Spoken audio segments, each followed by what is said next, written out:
šaknis nedirba. Nėra šaknų. Nėra šaknų. Ir kai ūkininkai šiai dienai, nežinau kaip visur, bet kažkodėl tai sustresavę smarkiai, viskas reik duoti azotą. Įdomu, kam jis reikalingas su tokiom šaknim. Tai kad jis nepaims čia nieko. Jis nieko nepaims, nei azotą, nieko. Per lapus paduosi, jeigu stipresnį mišinį paduosi, jis užstresuos, nes jis net vandens negauna. Nors to vandens ir nėra. 3 mm per mėnesį, tai čia yra mažai. Kol kas tai yra 30. Nu taip, bet tu... BCH. Jis su visa varpa, su viskuo 12 mm. Tai čia... Ir kokią čia jam augimo reguliatoriaus reikia, net neįsivaizduoju. Dar daugiau sustabdysi jį. Bent kol kas tai tikrai nereikia. Taip. Jeigu lietaus gautų, tai galbūt ir... Ir tokiausia temperatūrose, kai vėl grįžai atgal į tą populiarumo viršūnę, amino rūgštys. Nu, tokiuose temperatūrose, kai reikia žieminės striukės ir kepurės, tai ką žinau, ką tos amino rūgštys gali padaryti tokioje temperatūroje. Nu, ir iš karto matos ant lauko, kaip lend visi podirviai, visi, kas yra dirvos struktūra. Iš apačios, kiek jau turi tos drėgmės, tiek viskas kyla viršų ir tas vėjas pastoviai gairi. Biškiai apstabdėm tą visą reikalą, tai buvo pavasarinis akėjimas. Akėčius, jo. Tai galėjome važiuoti, o šiemet labai palanku buvo, nes buvo sausa, pašals išėję, pradėjo dirvą trukinėti, paviršius toks kaip plūta dėtis, automatiškai prasivažiavom su akėčiam, iš karto labai negražiai atrodė, bet po to pradėjo keltis ir tokių valopų tikrai daug mažiau yra. Gavo oro, uždarė garinimą. Uždarė garinimą ir apačioj pakasi. Nu dabar jau kokias 2 savaitės jau neberandam. O tai būdavo 10-12 cm ir dirvos podirvė tuo štangytę matuodavom. Buvo 10-12 cm. Tokia orasausė dirvožėmė, o daugiau putra. Eidavo kiaurai. Žodžiu, drėgmės buvo labai pakankamai, tik tai reikėjo sustabdyti jos praradimus per suspaustą dirvos paviršių.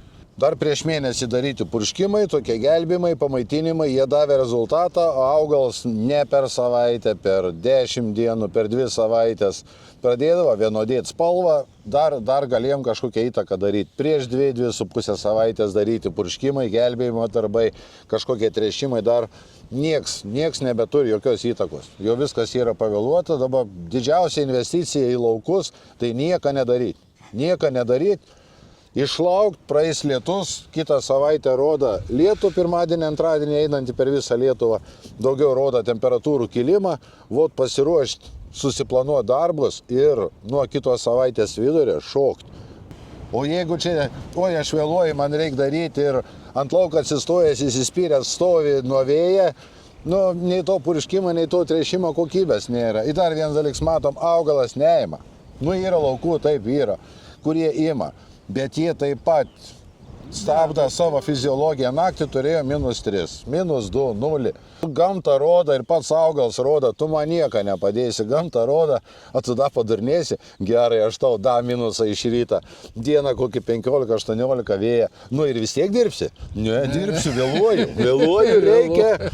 Oi, aš daug negaliu dėti, viskas brangu, kurs brangu, viskas brangu, grūdų kainų nėra. Apsidairykim. Vienas tręšia, kits purškia, trečias dar kažką daro. Aš nematau palei laukus, palei techniką, kad čia būtų kas nors brangu ir kad kas nors neatsimokėtų.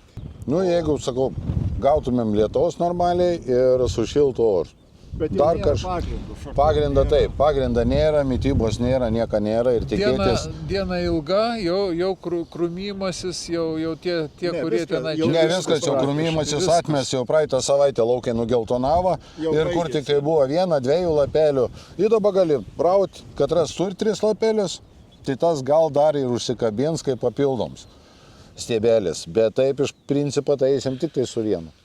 Taip, pasėja dar vėliau negu ten.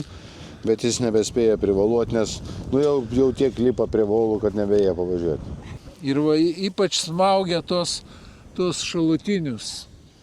Aišku, iš jų gal čia nieko ir nebūtų, bet miltligė nusineša šalutinius, jeigu smarkiai plinta. Šitą miltligę išvedėt. Ir tas pats, o ypač tie vėlesni. Kiek čia dabar jisai turi tų savo... Va, kaip atrodo šaknis, kaip jos dirba. Deguonies turėjo. Taip, va. Aš drįsčiau ginčytis, o čia miltligė. Miltligė. Na va. Čia pati pradžia, aišku, dar, bet tikrai eina jinai ant augalų. Ypač ant tų antros eilės šalutinių stiebelių eina. Nu, aš čia tokių lygų net nevertinu. Nes gamybiškai tai jos gal laboratorijai, galima įžvelgti problemą, bet... Mat šitas, jis visai nereikšmingas ir stiebelis, jau iš jo nebebus nieko. Ne, iš 2 lapelių, tos jau bamblyje. Nu, o šitie tie jau yra stambesni. Net bambliukų, net nepajudinės, viskas geltona. Nu, tai mat, miltligė iš tikro, jeigu tik tai... Bet į angyvą augalą, nes jį čiulpia. Nu. Kol kas čia dar yra 30. Nes, nu ką, taip, pseudobambliukas, o ten netgi tarpu centimetro bambliai. nesiekia, o čia vos pakilęs gal... Turi viską, bet viskas krūvoj dar niekur neskuba. Vat pasakysiu taip. Stiprus augalas jis ir neskuba.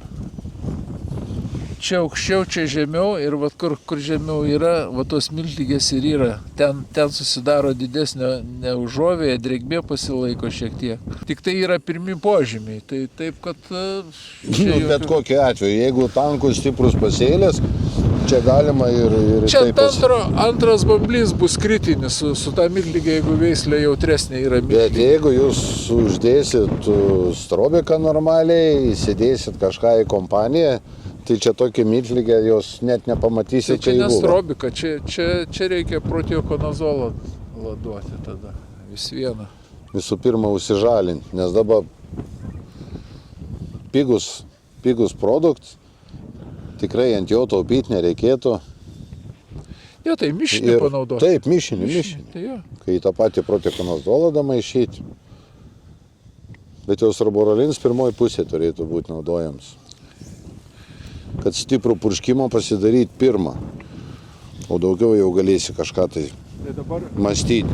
Ne, tik tai iki antro bamblio čia dar nieko gali nedaryti, čia tikrai nieko nereikia daryti, čia augimo reguliatoriui per anksti, fungicidui per šaltą.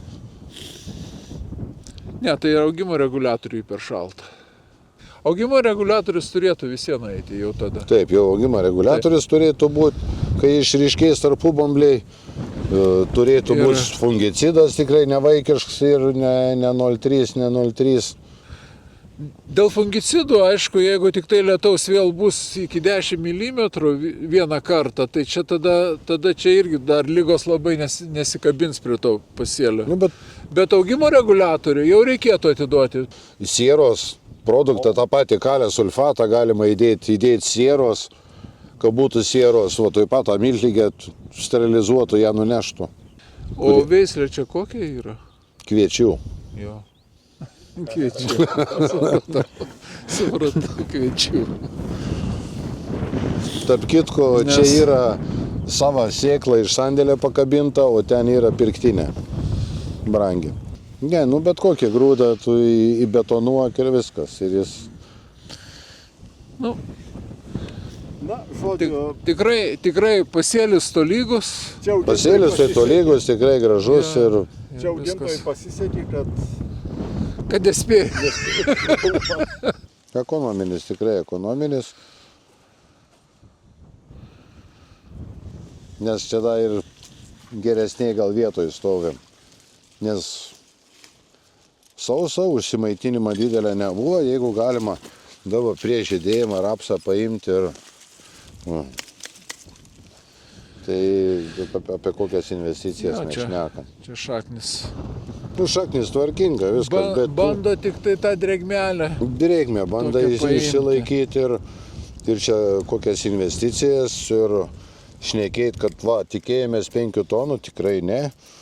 Bus kaip visą laiką, 2,5–3, jeigu oro sąlygos padės.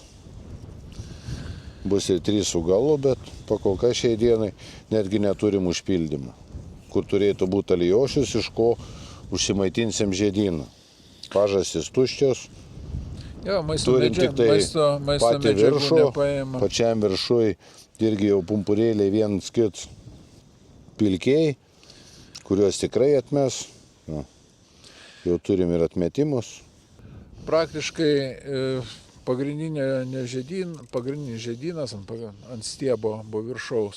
Tas pasiruošęs jau žydėti. Taip, na, jeigu tik tai kelios šiltos dienos, tai čia jau pradėjo žydėti. O ką mes matom o čia žemiau, tai tiem dar augti ir augti, tom šakom. Ir jos iš vis, na, tokios, na, dar neaišku rauks, jeigu lietaus negaus. Ir kas gaunasi tada? Viršų žydė, pirmieji žiedlapiai pradeda kristi, susidaro sąlygos, jeigu tik tai drėgmės lietaus yra, na, sklerotiniam. Ir kas darysi su tuo, kadangi tos irgi daug, esant drėgmės, jinai daugs, pradės žydėti, na, gerokai vėliau. Ir žydėjimas įsitęs mėnuo laiko ir tą visą mėnesį bus sąlygos sklerotiniam puviniui. Taip, bet apačią nieko neturim, visas veiksmas viršui ir jeigu viršus pradės bręsti ir gausim lietaus, iš apačios duos naujus stiebus. Yra buvę ne vieni metai, kad daugiau ne kažką derliaus turim, o iš apačios duoda ūglius ir netgi kombainavimui yra didelės problemos. Jeigu būtų pareguliuotas pagrindinis stiebas, būtų energija daugiau nukreipta ir būtų pakeltos šoninės šakos, bet dabar nieko nebuvo daryta ir nuėjo kaip Dievas davė, taip ir eina. Nu jo. Aišku, būtų buvę drėgmės, jeigu būtų sąlygos, jis būtų formavęsis kitaip. O pagalbos nebuvo suteikta, kai jis pasielgtų kitaip, to ir turim tik tai pagrindą.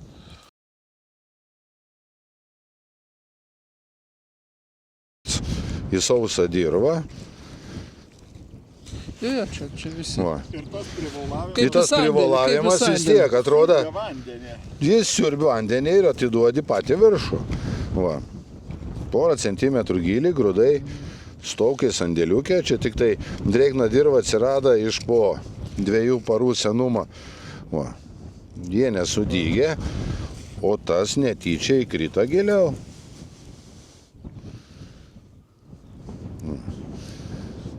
Jis pasisėja 1 centimetrų giliau ir sudyga, o šalimais tiem nepasisekė. Šitie dabar bando brinkti. Banda, dabar kiek gaus lietaus, banda brinkti. Jeigu sudygs. Tai. Tas jau krūmysis, o tie gal ir sudygs. Bet jau pasėlis toksai sunkiai valdomas paskui pasidaro. O paprasčiausias sprendimus reikėjo sumažinti sėjos greitį ir padidinti čiut gylį. Ir nevaluot. Nes tada būtų rasos taškas susiformavęs 3,5-3 cm gylį. Ten būtų kaupėsi ir paviršinė, ir apatinė drėgmė. Ir negarinė vandens. Volavimai grįža, kaip keičiasi kartą. Buvo senieji ūkininkai perduoda naujai kartai. Ir labai daug yra tokių, kad problema yra su akmenų rinkimais, neranda žmonių. Tai viena iš didžiausių pasiteisimo priežasčių, kad privaluosiu, nereikės akmenų rinkti. Tai mes ir Kėdainiuose girdėjom šitą. Bet kad nebus augalų, tai čia jie po to tik tai supras, nes jie pirmieji metai, skaitykite, ten 3-5 metai žemės ūkį jaunam žmogui, tai čia tik kojas apšėlė ir dar net neturi praktikos. O tarpusavį pasišneka, ojojoj, kaip čia viskas gerai. Jie net nežino, kuo pasibaigs dabar toks kalnai pliki. Pliki, visai pliki. Jie ir bus pliki. O Juozai, prisimeni, agronomai mums sakė, tai inžinierius liepė po šitos įėmosios, inžinierius liepė voluoti. Inžinierius liepė voluoti. Ir jau reikia pirkti naują volą. Nes tą sudaužėm ant akmenų.